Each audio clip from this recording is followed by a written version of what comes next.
And as I promised it, I'm gonna show you how to drink this cocktail,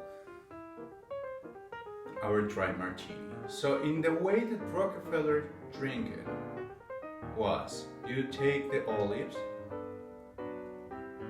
eat one of them, and then you sip in the glass.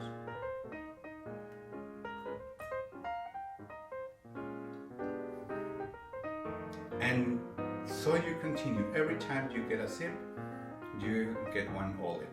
Yeah, it's really tasty. I like it a lot, and I really suggest you to have this. It's a flavor that is strong, yes, but it's a really nice flavor. So cheers, guys.